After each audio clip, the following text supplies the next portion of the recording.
27 দিনে পা দিল ইরান-ইসরায়েল যুদ্ধ। ওমান আরবে বাংলাদেশিসহ বহু প্রাণহানি, তেলের বাজারে ভয়াবহ আগুন। আসসালামু আলাইকুম।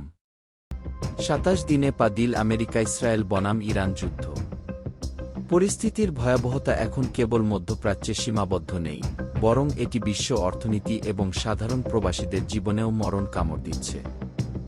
আল জাজিরার সর্বশেষ খবর অনুযায়ী, পারস্য উপসাগরে ইরানি হামলায় নিহতদের মধ্যে এক বাংলাদেশি প্রবাসীর নামও উঠে এসেছে।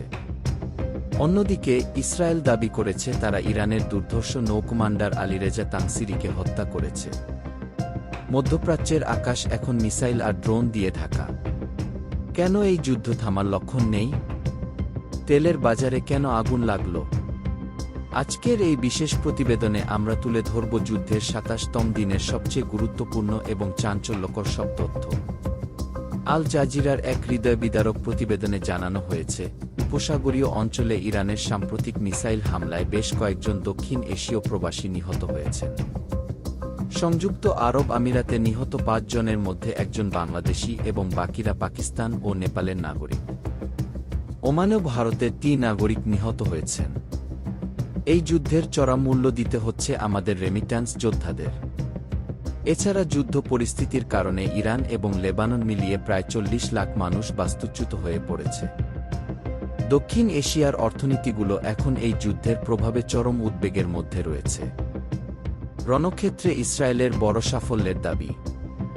ইসরায়েলি প্রতিরক্ষা মন্ত্রণালয় জানিয়েছে, তারা ইরানের ইসলামিক রেভলিউশনারি গার্ড এর নৌকমান্ডার আলীরেজা তাংসিরিকে হত্যা করতে সক্ষম হয়েছে। হরমুজ প্রণালী দিয়ে বিশ্ব বাণিজ্য বন্ধ করার ক্ষেত্রে তাংসিরি ছিলেন মূল কারিগর। ইসরায়েলের দাবি, এটি ইরানের জন্য একটি বিশাল সামরিক পরাজয়।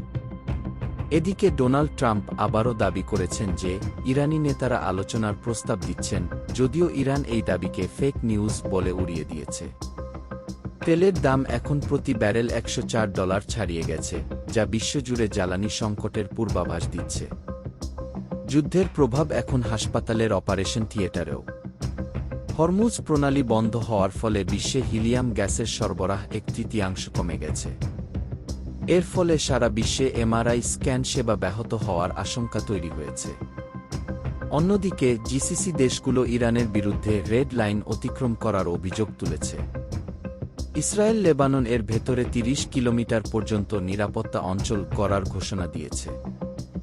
সব মিলিয়ে পরিস্থিতি এমন এক পর্যায়ে পৌঁছেছে যেখান থেকে ফিরে আসা প্রায় অসম্ভব হয়ে পড়েছে। দর্শক, মধ্যপ্রাচ্যের এই যুদ্ধে সাধারণ প্রবাসীদের প্রাণহানি কি ঠেকানো সম্ভব? ইসরায়েলের এই আগ্রাসন কি বিশ্বকে তৃতীয় বিশ্বযুদ্ধের দিকে ঠেলে দিচ্ছে? আপনার মতামত কমেন্টে জানান। নিহত প্রবাসী ভাইদের বিদেহী আত্মার মাগফিরাত কামনা করে এবং বিশ্ব শান্তির প্রার্থনায় ভিডিওটি শেয়ার করুন। দেশবিদেশের সব ইনসাইড নিউজ সবার আগে পেতে আমাদের চ্যানেলটি এখনই সাবস্ক্রাইব করুন। ধন্যবাদ।